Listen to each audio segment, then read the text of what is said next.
नमस्कार, वेलकम, बहुत स्वागत है आपका। आज हम बात करेंगे भाग्यशाली पुरुष के हथेली में पाए जाने वाले कुछ विशेष चिन्ह की विषय में। अक्सर हम देखते हैं कि कुछ लोग बिना परिश्रम के ही जीवन में बहुत आगे बढ़ जाते हैं। ऐसा क्यों है? एक ही जगह पर एक ही परिवार के या आसपास के लोग जो साथ में थे और देखते ही देखते कोई करोड़पति बन जाता है और कोई खाकपति हो जाता है। आखिर कौन सी ऐसी विशिष्ट चिन्ह उनकी हथेली में मिलती है, हम इसके विषय में बात करेंगे। अर्थात कहने का अर्थ यह है कि कम परिश्रम में बहुत लोग बहुत अधिक उन्नति कर लेते हैं, वहीं पर अधिक परिश्रम करके कुछ लोग उन्नति नहीं कर पाते हैं। इनके पीछे क्या कारण होती है? तो सबके पीछे एक मूलभूत कारण होती है हमारी हथेली की रेखाएं और हमारा कर्म क्षेत्र।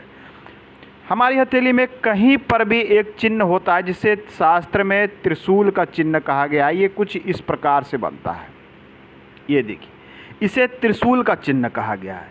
यदि सूर्य पर्वत पर या सूर्य रेखा के सहयोग से इस प्रकार का कोई त्रिशूल आपके सूर्य पर्वत पर बनता हो तो इतना तो तय है कि ऐसे जातक उच्च पद प्रतिष्ठा प्राप्त करने वाले होंगे। ये जहाँ भी वर्क करेंगे, जहाँ भी रहेंगे, जिस भी क्षेत्र में रहेंगे, ये उच्च स्तर को प्राप्त अवश्य करेंगे।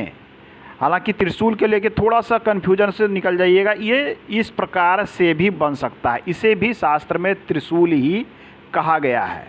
ये भी त्रिशूल का चिन्ह है। तो हम बात कर रहे थे सूर्य पर्वत पर त्रिशूल। सूर्य पर्वत पर त्रिशूल होना एक तरह से राज्य या सरकार द्वारा लाभ का पद प्राप्त होने का एक संयोग होता है। अर्थात ऐसे जातक को बहुत अधिक संभावना रहता है कि सरकार में उच्च पद को धारण करे, चाहे ये पद राजनीतिक रूप से हो, सामाजिक रूप से हो या फिर सरकारी नौकरी का ही क्यों ना हो, ये उच्च पद को दिखलाता है। अर्थात बड़े पदाधिकारी ऐसे लोग हो सकते हैं। साथ में इनका नाम, यश, मान, सम्मान दूर दूर तक सूर्य की रोशनी या सूर्य की किरण की तरह चारों तरफ समाज में फैलता है। तो कुल मिला के त्रिशूल का चिन्ह सूर्य पर्वत पर होना अति शुभ माना जाता है।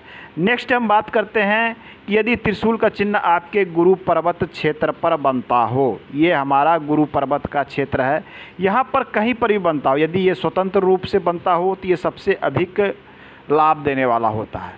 इसे कहते हैं त्रिशूल का चिन्ह। ऐसे व्यक्ति बहुत अधिक प्रतिभाशाली व्यक्ति होते हैं, इनको समाज में बहुत अधिक मान सम्मान मिलता है। ऐसे लोग कम परिश्रम में जीवन में बहुत अधिक आगे बढ़ते हैं। ये त्रिशूल का चिन्ह शुभ माना जाता है। ये आपके भाग्य रेखा पर भी बन सकता है कुछ इस प्रकार से। जब शनि पर हमारी भाग्य रेखा पहुंचती है, ये शनि का क्षेत्र है जिसे कर्म का क्षेत्र भी कहते हैं, और हमारी भाग्य रेखा भी यहीं शनि पर पहुंचती है। यदि ये कुछ इस प्रकार से शनि पर्वत पर त्रिशूल का चिन्ह हो, कहने का अर्थ है कि ये 3 भागों में बंटता हुआ आपको इस प्रकार से दिखे, यह एक त्रिशूल का चिन्ह है जो काफ़ी शुभ चिन्ह है।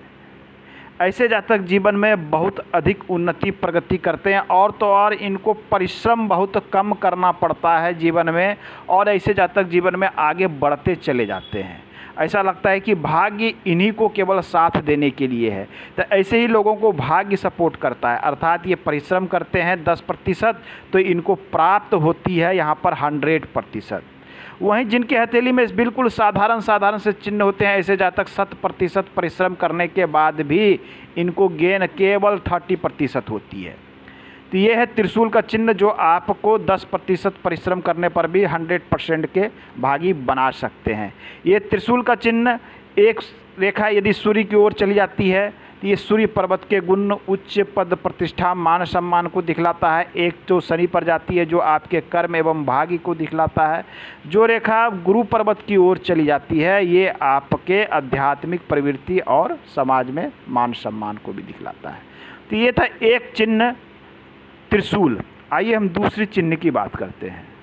हमारे उंगलियों में यहाँ पर शंख एवं चक्र का चिन्ह पाया जाता है। ये चक्र का चिन्ह कुछ राउंड शेप में इस प्रकार से होता है।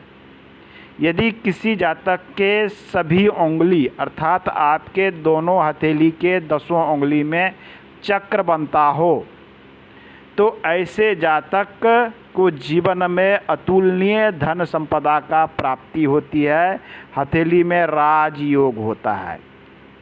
आप अपने उंगलियों को, फिंगर को देखें, आपकी हथेली में यदि 10 उंगली में है तो ये अति भाग्यशाली और राजयोग वाले व्यक्ति होते हैं। ऐसे जातक को भी बिना परिश्रम की उच्च सफलता प्राप्त हो जाती है या फिर बहुत कम परिश्रम में इनको सफलता प्राप्त होती है। आइए हम तीसरे चिन्ह की बात करते हैं। तीसरा चिन्ह है मत्स्य का चिन्ह। आपकी हथेली में स्वतंत्र रूप से और निर्दोष रूप से बनने वाला पूर्ण मत्स्य का चिन्ह, चाहे ये चिन्ह गुरु पर हो, शनि पर हो, सूर्य पर हो या हथेली के राहु क्षेत्र पर हो, ये मत्स्य का चिन्ह स्वतंत्र रूप से कहीं पर भी बने। मत्स्य के चिन्ह के फॉर्मेशन देख लें, आपका फेस किसी भी प्रकार का हो लेकिन इसमें पूँछ बननी चाहिए। यदि ये पूँछ बन जाती है तो ये कंप्लीट मत्स्य या फिश का चिन्ह कहलाएगा। आप कन्फ्यूजन में न पड़े, ये मुंह बंद होना चाहिए। यदि ये खुला हुआ है तो ये मत्स्य का चिन्ह नहीं है। ये जब बंद हो जाएगा तो इसे हम मत्स्य का चिन्ह कहते हैं। इस प्रकार का फॉर्मेशन अति शुभ माना जाता है। ऐसे तो हर पर्वत पर इसके अलग अलग गुण बताए गए हैं, परंतु एक चीज़ हर जगह वर्क करता है कि ऐसे लोगों को जीवन में धन की समस्या नहीं होती, धन संबंधी समस्या का सामना करना नहीं पड़ता है। तो यह एक बहुत और अति शुभ चिन्ह है जो आपको धन संपत्ति के मामले में स्वतंत्र बनाता है। आइए हम नेक्स्ट चौथे चिन्ह की बात करते हैं। ऐसे तो हथेली में कई एक शुभ चिन्ह है जो जातक को धन संबंधी समस्या जीवन में उत्पन्न करने नहीं देता है। नेक्स्ट चिन्ह की बात करें तो वो एक चिन्ह स्टार का चिन्ह। ये स्टार का चिन्ह कहाँ? आपके किसी प्रमुख रेखा के अंत में यदि ये सूर्य रेखा है और सूर्य रेखा के यहाँ पर यदि स्टार का चिन्ह बनता हो तो ऐसे जातक जीवन में उच्च सफलता को प्राप्त करते हैं, बड़े पद को धारण करते हैं। सूर्य रेखा के प्रभाव को कई गुना बढ़ा देता है। तो इस प्रकार का तारे का चिन्ह यदि सूर्य पर्वत के सूर्य रेखा पर बनता हो तो ये अति शुभ माना जाता है। आप इसके रेखा को बढ़ाते, ये अत्यंत है। इस ऐसे जातक जीवन में सफलता की ओर बढ़ते चले जाते हैं। इनको लोग दूर दूर तक जानते हैं। उच्च सफलता देने वाली ये चिन्ह होती है। नेक्स्ट चिन्ह की बात करें तो नेक्स्ट चिन्ह है हमारे हथेली में एक स्वास्तिक का चिन्ह। हालांकि ये चिन्ह बहुत कम हथेली में आपको देखने को मिलेगा। स्वास्तिक का चिन्ह कुछ इस प्रकार से बनता है। आपके हथेली में कहीं पर भी स्वास्तिक का चिन्ह बनता है, माता लक्ष्मी की विशेष कृपा होती है।